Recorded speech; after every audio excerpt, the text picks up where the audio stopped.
Motor bebek tuaku melaju pelan di antara deretan mobil yang mengantre di lampu merah. Helmku sedikit longgar, tapi aku sudah terbiasa. Di bahu jalan, pedagang sarapan mulai membuka lapak. Bau gorengan dan kopi hitam bercampur dengan asap kendaraan. Namaku Andra, usia 30 tahun. Profesi resmi di KTP, wirausaha. Profesi yang orang lihat setiap hari, tukang ojek online. Bagi sebagian orang, hidupku mungkin sederhana bahkan terlalu sederhana. Tapi bagiku, ada kebahagiaan yang tidak semua orang punya. Aku bebas, dan aku punya seseorang yang membuat setiap putaran roda motorku terasa berarti.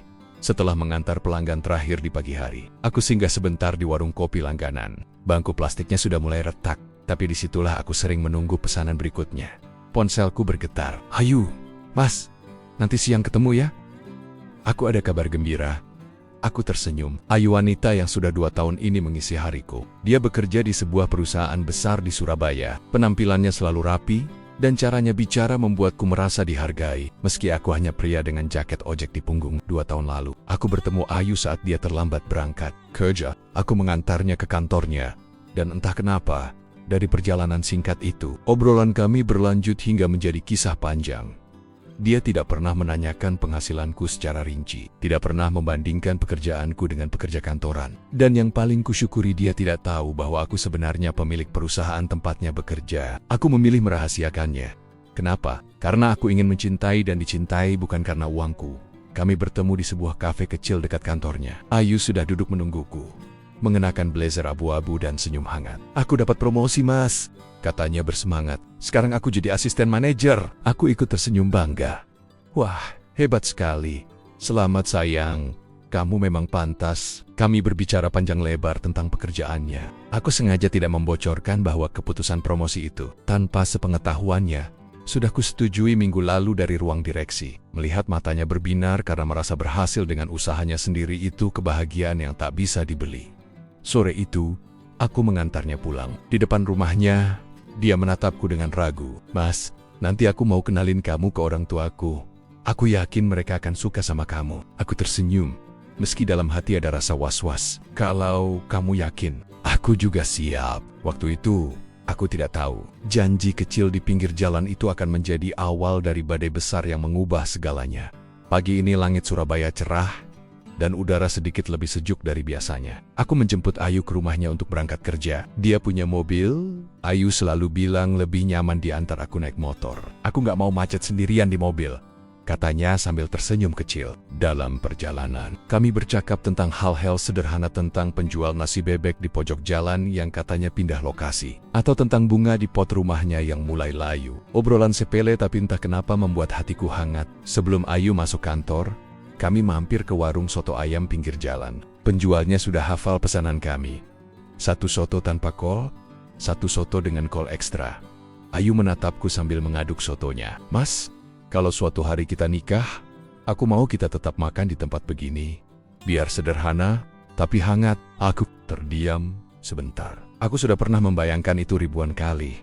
Namun aku hanya menjawab, "Aku janji, Yu. Aku janji." Gedung tinggi bercat putih itu berdiri megah di tengah kota. Aku memarkir motor agak jauh.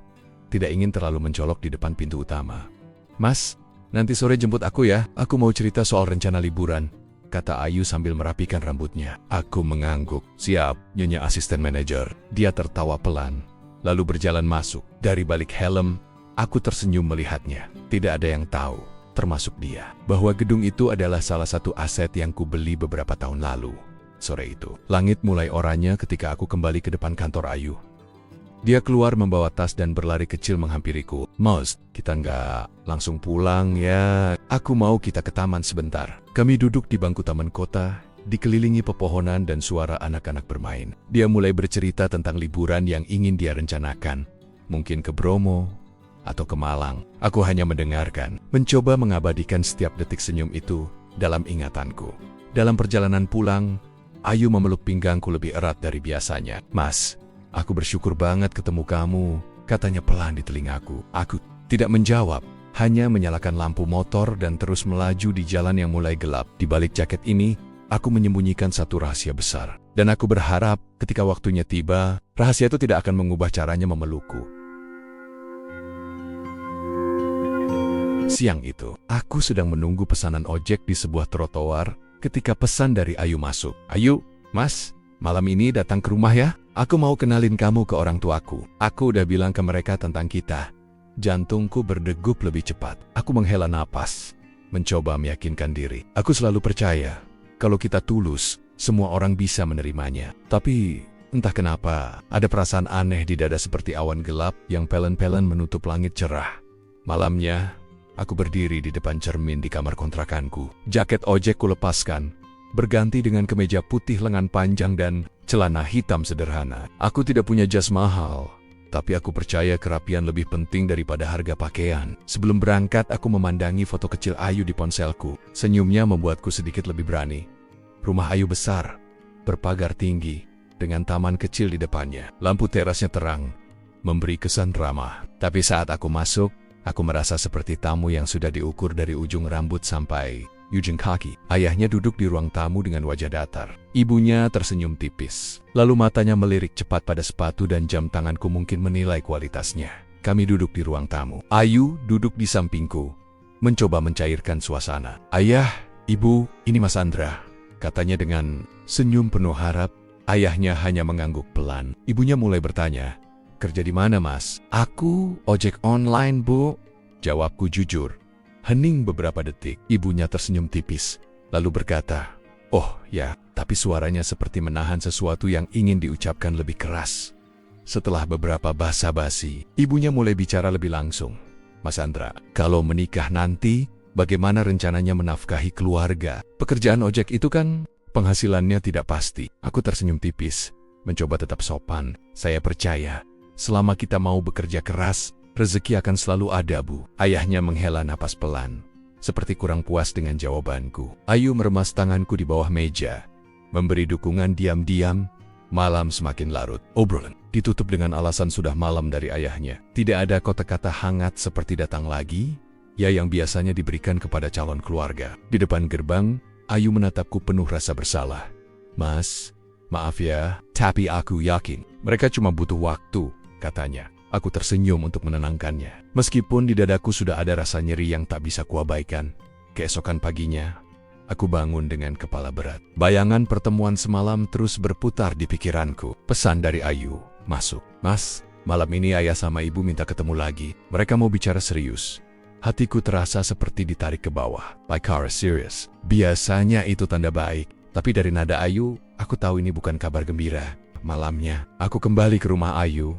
Kali ini, tidak ada senyum sambutan di depan pintu. Ibunya sendiri yang membuka pintu, lalu langsung memintaku duduk di ruang tamu. Ayu belum terlihat. Aku hanya duduk berhadapan dengan kedua orang tuanya, sementara jam dinding berdetak pelan, mengisi keheningan yang menegangkan. Ayahnya membuka pembicaraan. "Mas Andra, kami sudah pikirkan baik-baik. Ayu memang anak kami satu-satunya. Kami ingin dia hidup mapan, nyaman, tidak kekurangan. Dengan pekerjaan Mas sekarang, kami rasa itu sulit terwujud." Aku mencoba menjawab, "Pak, saya..." Ibunya memotong, "Kami tidak meremehkan pekerjaan ojek, tapi untuk menafkahi keluarga, apalagi anak kami ingin jaminan yang lebih." Kalimat itu menempel di kepalaku seperti palu yang memukul. Ayu masuk tergesa-gesa, duduk di sampingku, memegang tanganku. "Ibu, ayah, aku mencintai Mas Andra. Dia orang baik, bekerja keras. Kenapa uang selalu jadi ukuran?" Ibunya menghela napas panjang. "Nah, dunia ini butuh realistis.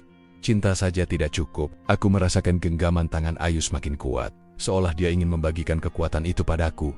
Akhirnya, ayahnya berkata dengan nada yang dingin namun tegas, "Kami minta maaf Mas Andra, tapi untuk sekarang, kami tidak bisa menerima lamaran atau hubungan ini. Tolong hormati keputusan kami." Rasanya seperti ada batu besar yang menimpa dadaku. Aku hanya mengangguk pelan, bangkit dan berpamitan. Ayu menangis. Tapi aku tahu perlawanan malam ini tidak akan mengubah apapun. Motor tuaku melaju pelan di jalan yang basah oleh gerimis. Lampu jalan memantul di aspal. Aku tidak menangis, tapi dada ini terasa sesak. Di tengah suara mesin dan hujan tipis, aku bertanya-tanya, apakah seharusnya aku mengungkap siapa diriku sebenarnya? Namun aku tahu, jika kulakukan itu sekarang, aku hanya akan menang karena harta, bukan karena hati. Dan itu bukan kemenangan yang kuinginkan. Sudah seminggu sejak malam penolakan itu, Ayu masih menghubungiku setiap hari. Tapi aku selalu memberi jawaban singkat. Bukan karena aku marah padanya, tapi karena aku tidak tahu harus berkata apa. Setiap kali aku menerima orderan ojek, aku melihat pasangan berjalan di trotoar atau duduk di warung kopi, dan bayangan kami berdua muncul. Bedanya, masa depan mereka mungkin lebih sederhana, tidak seperti kami yang dipisahkan oleh tembok bernama gengsi. Sore itu, Ayu menelepon. "Mas, aku mau ketemu malam ini. Aku mau kita bicara." Suaranya memohon. Aku terdiam sebentar, lalu menjawab, "Nggak usah, Yu. Aku masih sibuk." Sebenarnya, aku tidak sibuk. Aku hanya takut kalau bertemu, aku akan melemah dan membawanya ke jalan yang akan membuatnya terus bentrok dengan keluarganya. Malamnya, aku sedang di warung makan ketika seorang teman lama, Raka, duduk di sebelahku. "Andra, kamu tahu?" "Enggak," katanya. Ayu lagi sering dijemput sama cowok berjas dari kantornya. Dengar-dengar, itu anak rekan bisnis ayahnya. Sendok di tanganku berhenti. Suara warung mendadak terasa jauh. Aku mencoba tersenyum. "Oh ya, baguslah kalau dia dapat." Padahal di dalam hati, kata-kata itu seperti pisau tumpul yang menggores perlahan. Beberapa hari kemudian, aku sedang menunggu order di dekat mall ketika sebuah mobil hitam berhenti. Ayu keluar dari dalamnya bersama seorang pria muda berjas abu-abu, membawa tas belanja. Tatapan kami bertemu. Dia terkejut, tapi pria di sampingnya langsung menepuk pundaknya dan mengajaknya masuk kembali ke mobil. Aku hanya tersenyum tipis, lalu menandok, pura-pura sibuk dengan ponselku. Malamnya, Ayu mengirim pesan panjang. "Mas, aku nggak minta kamu percaya sama aku, tapi aku minta kamu percaya sama kita." Aku membaca berulang kali, tapi tidak membalas. Bukan karena aku tidak percaya padanya, tapi karena aku takut. Aku mulai tidak percaya pada diriku sendiri untuk membuatnya bahagia tanpa harus memaksanya. Melawan orang tuanya. Beberapa hari berikutnya, aku mulai mengurangi waktu di dekat kantornya. Aku menghindari tempat-tempat yang biasa kami datangi. Setiap kali dia mengirim pesan, aku menunggu berjam-jam untuk membalas. Hanya dengan kalimat singkat seperti jaga diri atau semangat kerja. Aku ingin dia marah. Aku ingin dia menyerah. Bukan karena aku tidak mencintainya, tapi karena aku pikir melepaskan adalah cara terbaik untuk membebaskannya dari beban yang kubawa. Pagi itu aku berdiri di lobi gedung yang pernah aku beli dengan kerja keras bertahun-tahun lalu. Logo perusahaan berwarna emas terpampang di dinding marmer. Sudah lama aku tidak datang langsung. Biasanya semua urusan kuatur dari jauh agar statusku sebagai tukang ojek tetap aman di mata Ayu. Tapi hari ini, aku memutuskan kembali. Begitu lift terbuka di lantai tertinggi, para staf langsung berdiri memberi salam. "Selamat pagi, Pak Andra." Meja besar di ujung ruangan itu masih sama. Rapi, tapi terasa dingin. Sama seperti hatiku belakangan ini. Aku duduk di ruang rapat bersama tim manajemen. Mereka membicarakan rencana ekspansi ke kota lain. Aku mengangguk, memberi arahan, menandatangani dokumen. Setiap kali mendengar kata Surabaya, pikiranku melayang pada Ayu. Aku membayangkan dia sedang bekerja di lantai bawah. Mungkin menatap layar komputer sambil menyeruput kopi. Tapi aku menahan diri untuk tidak memanggilnya. Aku di sini bukan sebagai kekasihnya, tapi sebagai pemilik perusahaan yang tidak boleh membiarkan urusan pribadi merusak pekerjaannya. Siang harinya, sekretarisku Mbak Rini masuk dengan membawa laporan. "Pak, ini data kinerja divisi Ayu. Luar biasa. Target mereka tercapai 120%. Aku tersenyum kecil. "Bagus, sampaikan ke tim saya apresiasi." Aku ingin sekali memuji Ayu secara langsung, tapi aku tahu jika aku melakukannya, aku akan melemahkan keputusanku untuk menjauh. Sore itu, saat aku memeriksa laporan di kafe dekat kantor, Raka kembali muncul. "Andra, dengar-dengar keluarga Ayu lagi serius ngenalin dia ke anak pengusaha properti. Katanya udah beberapa kali makan bareng." Aku hanya mengangguk. Ya, baguslah kalau dia cocok. Padahal di dalam ada perasaan seperti kursi yang tiba-tiba ditarik dari bawahku membuatku jatuh bebas tanpa pegangan. Malamnya, Ayu mengirim pesan lagi. "Mas, aku tunggu kamu besok di taman kita. Tolong datang." Aku menatap layar. Ponsel lama sekali sebelum memutuskan mengetik. "Maaf, aku nggak bisa." Aku tahu, setiap penolakanku seperti menambah jarak yang akan sulit dijembatani nanti. Tapi aku pikir, semakin cepat dia melihatku sebagai masa lalu, semakin cepat dia bisa membangun masa depannya tanpa beban. Aku memutuskan menghabiskan malam dengan mengendarai motor keliling kota. Lampu-lampu jalan berpendar seperti bintang yang terlalu dekat, tapi tidak bisa kugapai. Aku berhenti di jembatan, melihat sungai yang memantulkan cahaya. Di situ, aku sadar, aku sedang mencoba menghapus seseorang yang justru menjadi alasan. Aku bangun setiap hari, Pagi itu aku memutuskan turun ke lantai operasional untuk memantau proyek. Saat pintu lift terbuka, di sana Ayu berdiri, memegang map tebal. "Mas," suaranya lirih, jelas terkejut melihatku. Aku gugup, menunduk sebentar. Iya, lagi ada urusan." Lift itu terasa seperti kotak kecil yang menekan dadaku. Matanya seperti mencari jawaban yang tak berani kuucapkan. Begitu lift berhenti, aku melangkah cepat keluar. Tapi langkah Ayu menyusul. "Mas, kenapa kamu ada di sini? Kok semua orang manggil kamu Pak?" Aku menelan ludah. Mereka, ya, biasa aja, hormat sama orang yang sering kerja sama. Dia tidak menjawab, hanya menatapku lama, tatapan yang membuatku ingin mengatakan semuanya. Tapi aku urungkan. Siangnya aku duduk di ruanganku, memandangi dokumen tanpa membaca. Isinya pintu kaca terbuka. Mbak Rini masuk. "Pak, Ayu barusan lewat." Dia lihat papan nama di depan ruangan Bapak. Aku diam. Aku tahu ini hanya soal waktu sebelum semuanya terbuka. Tapi bagian dari diriku ingin Ayu tahu lewat jalanku sendiri. Bukan dari kebetulan. Sore itu ponselku berdering. Nomor tak taken. Begitu kuangkat, suara dingin terdengar. "Mas Andra, saya ibunya Ayu. Saya mau ngomong terus terang. Tolong jangan ganggu anak saya lagi. Dia sudah dijodohkan dengan anak teman saya, pengusaha besar. Hidupnya akan lebih terjamin." Kata-katanya seperti pisau yang menusuk tanpa rasa bersalah. Aku hanya menjawab, "Baik Bu," lalu menutup telepon. Malamnya di warung kopi, Raka datang dengan raut wajah gelisah. "Andra, tadi siang aku nggak sengaja nyebut kalau kamu pemilik gedung kantor Ayu ke salah satu staf. Aduh, gimana kalau kabar itu nyampe ke dia?" Aku menghela napas berat. Kalau itu terjadi, berarti waktuku pura-pura jadi orang lain selesai. Pukul 10 malam, Ayu mengirim pesan. "Mas, aku tahu kamu bohong. Aku nggak marah. Aku cuma mau dengar semuanya dari kamu besok di taman kita." Aku menatap layar lama sekali. Hatiku berdebar. Ini bisa jadi awal perbaikan atau awal kehancuran.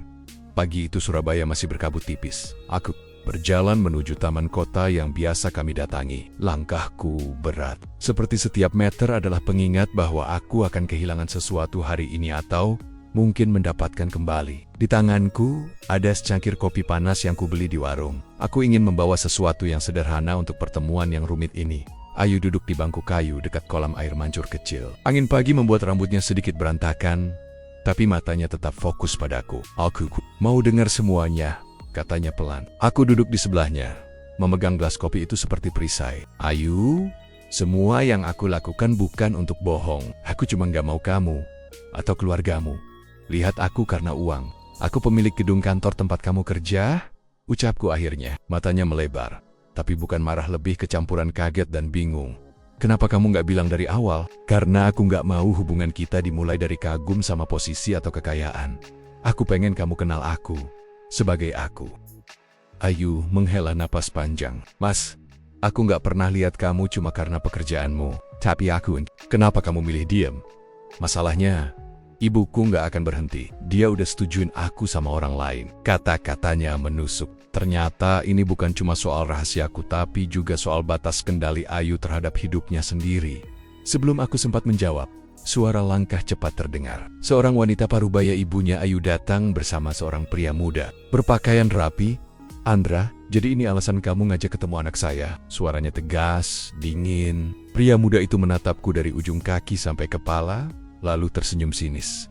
"Oh, ini yang mau saingan sama saya? Ayo pulang. Kamu udah janji mau ketemu calon suami kamu yang sebenarnya," kata ibunya. Ayu menatapku, matanya meminta maaf. Aku hanya mengangguk.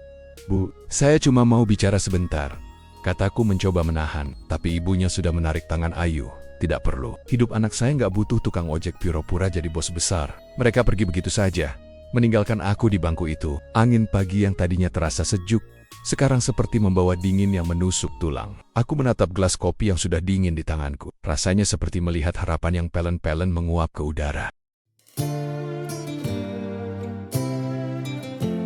Malam itu, aku duduk di teras kontrakan kecilku.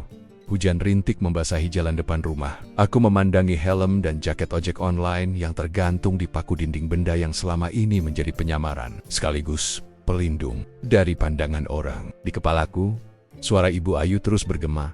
"Hidup anak saya nggak butuh tukang ojek pura-pura jadi bos besar." Aku menunduk. Rasanya, untuk pertama kalinya, aku bener-bener kehabisan cara. Ponselku berdering. Itu sekretarisku di kantor. Pak Andra, maaf mengganggu. Tapi besok kita ada pertemuan penting dengan salah satu klien terbesar. Dan kebetulan, keluarga Bu Ratna Ibu Ayu ikut hadir. Mereka nggak tahu Bapak adalah owner. Aku terdiam. Rasanya seperti semesta sedang bercanda. Sekretaris melanjutkan. Bapak mau hadir dengan identitas asli. Atau tetap, aku menarik napas panjang. Besok, aku datang sebagai diriku yang sebenarnya. Pagi itu, aku membuka lemari dan mengambil jas abu-abu yang jarang kupakai. Rasanya aneh, seperti sedang mengenakan jati diriku kembali setelah lama menghilang. Di cermin, aku melihat seseorang yang berbeda, bukan tukang ojek sederhana, tapi pengusaha yang memimpin puluhan karyawan. Namun di balik jas rapi itu, hatiku tetap sama, masih memikirkan Ayu. Lobi gedung perkantoran itu ramai. Aku berjalan masuk, semua staf menyapa hormat. Di sudut ruangan, kulihat Ayu berdiri bersama ibunya dan pria muda itu. Mata Ayu membelalak. Begitu melihatku jas rapi, tanpa jaket ojek, ibunya menatapku cepat, lalu berbisik pada pria muda itu. Mereka mengira aku hanya staf manajemen yang kebetulan lewat. Ruang rapat besar itu dipenuhi eksekutif dan tamu penting. Aku berjalan menuju kursi paling ujung meja, tempat yang disediakan untuk pimpinan rapat. Bisik-bisik terdengar di sekitarku. Ibunya Ayu mengerutkan dahi, lalu bertanya pelan pada staf di sebelahnya. Saat staf itu menjawab, wajahnya berubah drastis dari percaya diri menjadi pucat pasi. Ayu menatap ibunya, lalu menatapku. Matanya penuh campuran bangga dan sedih. Aku memimpin pembahasan dengan tenang. Tapi di dalam hati aku bertanya, haruskah aku memanfaatkan momen ini untuk membuktikan diri pada keluarganya? Atau haruskah aku tetap diam dan membiarkan semuanya mengalir? Meski artinya aku melepas Ayu, dua pilihan itu berputar di kepalaku. Seperti ombak yang saling bertabrakan, rapat selesai. Aku berdiri, mengucapkan salam pada semua tamu. Saat berjalan keluar, Ayu mendekat. Mas, tolong jangan pergi dulu, aku mau bicara. Aku menatapnya sebentar, lalu mengangguk pelan. Tapi di belakangnya, ibunya memanggil dengan nada tinggi. Ayu, kita pulang sekarang. Aku ke arah lift, meninggalkan Ayu berdiri di antara dua dunia yang saling tarik-menarik. Ku duduk di apartemen yang menempel dengan gedung kantor. Kota Surabaya terlihat dari jendela kaca besar, lampu-lampu jalan berkedip seperti bintang palsu. Pikiranku kacau. Pertemuan siang tadi terus terulang di kepala. Tatapan Ayu, ekspresi ibunya yang kaget, dan bisik-bisik orang saat tahu siapa. Aku sebenarnya di meja undangan perayaan ulang tahun perusahaan minggu depan tergeletak. Aku tahu semua karyawan akan hadir termasuk Ayu. Pertanyaannya, apakah aku siap melihatnya lagi? Sekretarisku menelepon malam itu. Ibu Ratna ingin bicara langsung dengan Bapak sebelum acara ulang tahun perusahaan. Aku terdiam beberapa detik. Untuk apa? Katanya. Soal hubungan Bapak dengan putrinya. Hatiku terasa ditarik ke masa lalu. Aku tahu ini akan menjadi momen konfrontasi yang sebenarnya. Esok malam, aku datang ke restoran hotel Bintang 5 di pusat Surabaya. Lampu gantung kristal memantulkan cahaya ke meja-meja elegan. Ibu Ratna sudah duduk di sana, mengenakan gaun coklat tua dan perhiasan mencolok. Di sebelannya, pria muda yang waktu itu bersamanya tersenyum tipis. Silakan duduk, Pak Andra, katanya datar. Saya minta maaf kalau dulu sempat salah menilai Anda. Aku hanya tersenyum tipis. Setelah bosi-bosi singkat, Ibu Ratna langsung pada intinya. Saya pikir kita bisa memulai lagi pembicaraan lamaran itu. Ayu masih sendiri, dan saya yakin dia akan senang kalau Anda mau datang ke rumah. Aku mengangkat alis. Jadi, sekarang saya cukup layak. Dia tersenyum canggung. Bukan begitu, kami hanya ingin yang terbaik untuk Ayu. Dan Anda jelas bisa memberi itu. Kata-kata itu menusuk lebih tajam dari penolakan dulu. Saat aku bangkit hendak pergi, Ayu masuk ke restoran. Dia tampak terkejut melihatku. Mas, suaranya pelan. Ibunya buru-buru berkata, Ayu, Mama sudah bicara sama Mas Andra. Kalian bisa mulai lagi kan? Ayu memandangku, matanya bergetar. Aku nggak tahu apa Mama bilang, tapi aku cuma mau Mas tahu. Aku nggak pernah peduli soal uang. Hatiku bergetar, tapi ingatan akan penolakan itu membuatku tetap berdiri tegak. Aku menatap Ayu lama. Dipikir, dua jalan terbentang. Satu, menerima kembali dan memulai cerita yang dulu terhenti itu. Menetap. Buku ini selamanya demi menjaga harga diri. Aku tahu salah satu pilihan akan membuatku kehilangan seseorang yang kucintai, tapi pilihan lain mungkin akan membuatku kehilangan diriku sendiri. Di sanalah aku sadar ini bukan hanya tentang cinta. Ini tentang prinsip yang selama ini kujaga. Ku melangkah keluar restoran tanpa menjawab. Hujan turun deras di luar. Setiap langkahku terasa berat, tapi aku tahu tak ada jalan kembali setelah ini. Di balik pintu kaca, Ayu berdiri diam. menatapku pergi sementara ibunya terlihat kebingungan. Aku menatap langit malam Surabaya yang basah, sadar bahwa perayaan ulang tahun perusahaan minggu depan akan jadi panggung terakhir untuk semua jawaban. Hari itu akhirnya tiba ulang tahun ke-10 perusahaanku. Gedung kantor megah di pusat Surabaya dihiasi rangkaian bunga, balon dan spanduk besar bertuliskan Selamat Ulang Tahun PT Surya Kencana Group. Aku berdiri di depan cermin apartemen, mengenakan jas hitam yang rapi, di balik setelan formal. Ini, jantungku berdetak tak beraturan. Aku tahu, bukan hanya pesta yang akan terjadi hari ini. Ini akan menjadi titik akhir dari cerita yang dimulai 2 tahun lalu. Lobi kantor sudah penuh tamu undangan. Ada pengusaha, pejabat, karyawan, hingga wartawan. Kilatan kamera dan suara musik instrumental memenuhi udara. Aku menyapa beberapa tamu, termasuk Pak Hendra, mitra bisnis lama yang menepuk pundakku sambil berkata, "Hari ini kau akan membuat sejarah, Hendra." Aku hanya tersenyum tipis. Dalam hati, aku tahu sejarah yang dimaksudnya mungkin bukan seperti yang dia bayangkan. Dari kejauhan, aku melihat Ayu masuk ke lobi. Dia tampak cantik mengenakan gaun formal biru navy, rambutnya diikat anggun. Di sebilannya, Ibu Ratna berdiri dengan percaya diri, seolah ini adalah panggung lamaran yang sudah mereka rencanakan. Tatapan Ayu padaku penuh campuran harap dan ragu. Tatapan ibunya penuh perhitungan. Lampu sorot menyinari panggung utama di aula besar lantai 2. Mick memanggilku ke depan untuk memberikan sambutan. Aku berdiri di podium, memandang ratusan pasang mata yang menatapku. 10 tahun lalu, perusahaan ini berdiri dengan satu motor tua dan impian besar. Kataku membuka. Hari ini, motor itu masih saya simpan, karena saya ingin selalu ingat. Saya memulai dari bawah. Beberapa karyawan yang tahu kisahku tersenyum bangga. Tapi aku melihat Ayu dan ibunya tampak saling menatap. Mereka mulai mengerti kemana arah pidatoku. Aku melanjutkan. Ada satu masa, saya melamar seorang wanita, tapi saya ditolak bukan karena saya kurang mencintainya, tapi karena saya dianggap hanya tukang ojek. Ruangan mendadak hening. Beberapa orang saling berbisik. Aku menarik napas panjang. Hari ini, wanita itu ada di sini. Dan keluarganya pernah menawarkan untuk melanjutkan lamaran itu setelah mereka tahu siapa saya sebenarnya. Mata Ayu, Mems, Ibu Ratna tampak kaku di kursinya. Aku menatap langsung ke arah Ayu. Saya ingin bilang di depan semua orang, saya tidak menyesal pernah mencintainya. Tapi saya tidak bisa bersama seseorang yang keluarganya hanya melihat nilai dari dompet, bukan hati. Beberapa tamu terdiam. Sebagian bertepuk tangan pelan. Ayu menunduk, air matanya jatuh. Ibu Ratna mencoba tersenyum kaku, tapi wajahnya jelas kehilangan kendali. Aku tahu, dengan kata-kata itu, aku menutup semua kemungkinan kembali. Aula pecah dengan tepuk tangan. Sebagian karena pidato inspiratif, sebagian karena keberanian untuk berbicara jujur. Aku tersenyum, lalu menutup sambutan dengan kalimat, "Jangan pernah menilai seseorang dari apa yang terlihat hari ini. Lihatlah dari perjuangan yang sudah ia tempuh." Saat aku turun dari panggung, Ayu mencoba berdiri memanggilku, tapi aku melangkah lurus ke arah pintu belakang panggung, meninggalkan tatapannya di tengah keramaian. Malam itu Surabaya terasa lebih tenang dari biasanya. Aku duduk di balkon apartemen, masih mengenakan jas hitam dari acara siang tadi. Di meja kecil di sebelahku, segelas teh hangat mengepulkan aroma melati. Lampu-lampu kota berkelip di kejauhan. Tapi pikiranku masih tertinggal di aula kantor. Aku memikirkan tatapan Ayu, campuran kecewa dan penyesalan. Tapi hatiku tidak goyah, aku sudah memilih.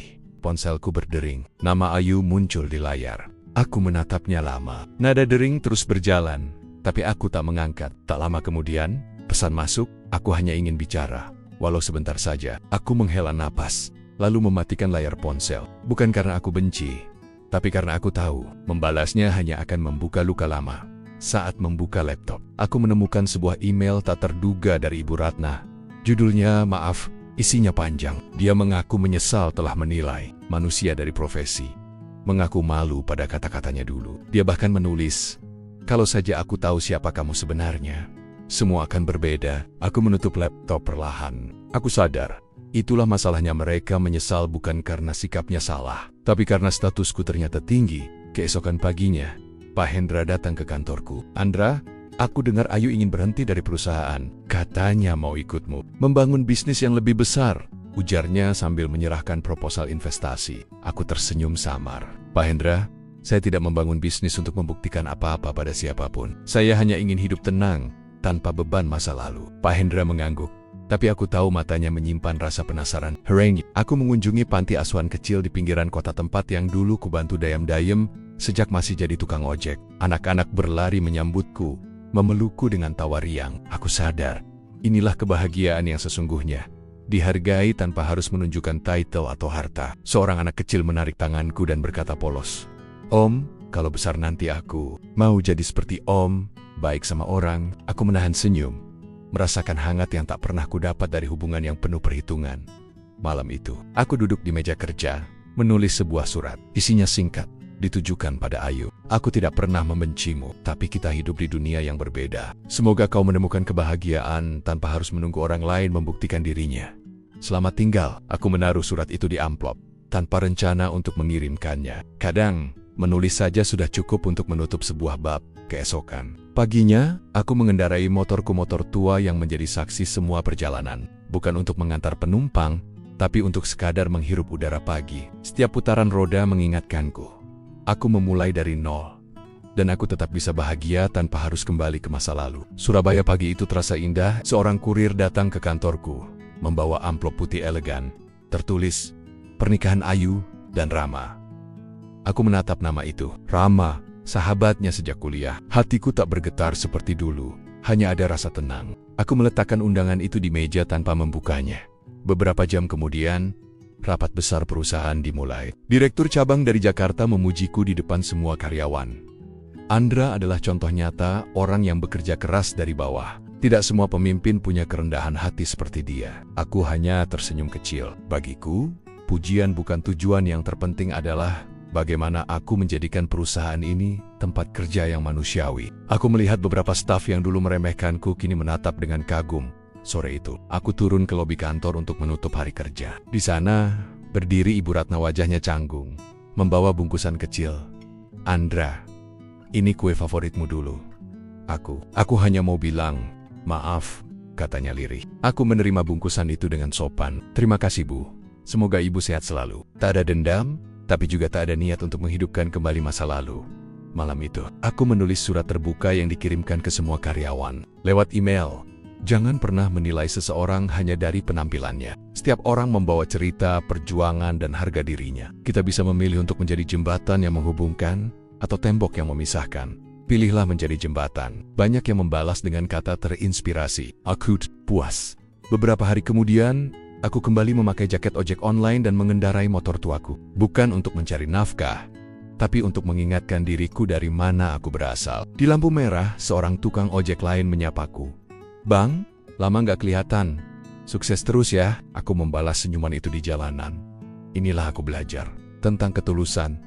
Malam terakhir di episode ini, aku berdiri di jembatan Suramadu, memandang lampu-lampu yang memantul di laut. Aku sadar, semua yang kualami membentukku menjadi diriku sekarang. Cinta bisa gagal, tapi harga diri dan kebaikan hati adalah milik yang tak ternilai. Aku berbisik pelan pada diriku sendiri. Ini bukan akhir. Ini awal dari cerita yang baru. Suatu pagi, ketika tiba di kantor, aku menemukan sebuah amplop coklat di mejaku. Di dalamnya, selembar kertas bergaris berisi tulisan, "Tangan Ayu, Andra, aku hanya ingin mengucapkan terima kasih. Kamu pernah memberiku tumpangan, perhatian, dan rasa aman. Maafkan aku karena dulu tidak percaya padamu. Aku doakan kamu selalu bahagia." Aku membacanya sekali, lalu melipatnya kembali, menaruhnya di laci tanpa niat membalas. Bukan karena marah, tapi karena aku tahu bab itu sudah selesai. Sore harinya, aku mengajak seluruh tim makan bersama di sebuah rumah makan sederhana dekat kantor. Bukan di restoran mewah, tapi di tempat yang mengingatkanku pada masa-masa sulit. Aku berkata pada mereka, "Kita bisa punya uang banyak, tapi kalau lupa dari mana kita berasal, kita akan kehilangan arah." Mereka mengangguk, dan suasana makan sore itu penuh canda dan tawa. Minggu pagi, aku mengenakan jaket ojek online dan kembali ke terminal lama tempat aku dulu mangkal. Beberapa tukang ojek yang dulu sering ngobrol denganku masih ada di sana. Aku traktir mereka kopi dan gorengan, lalu duduk bercanda seperti dulu. Tak ada yang tahu bahwa aku pemilik perusahaan besar, dan aku lebih suka begitu. Aku mampir ke rumah kontrakan lamaku, rumah kecil berdinding bata yang pernah jadi saksi perjuanganku. Kini penghuninya adalah keluarga muda. Aku berdiri di depan, tersenyum dan pergi tanpa mengetuk pintu. Aku tahu tempat itu akan selalu ada di ingatanku. Tapi aku tak lagi tinggal di masa lalu. Beberapa hari kemudian, aku pergi sendirian ke pantai Kenjeran. Duduk di pasir, aku memandang ombak sambil memikirkan perjalanan hidupku. Dari tukang ojek yang diremehkan, menjadi pemilik perusahaan besar, namun tetap memilih untuk tidak meninggalkan sikap rendah hati. Aku sadar, kebahagiaan bukan datang dari pengakuan orang lain, tapi dari hati yang damai. Narasi batinku mengalun pelan. Hidup ini bukan soal siapa yang menertawakan kita di awal, tapi tentang bagaimana kita memilih berdiri di akhir. Aku memilih untuk tetap berjalan, tanpa perlu membalas, tanpa perlu membuktikan, hanya menjadi diriku sendiri. Lalu aku berdiri, menatap matahari yang hampir tenggelam. Langkahku mantap. Masa lalu sudah kutinggalkan, masa depan siap kusambut.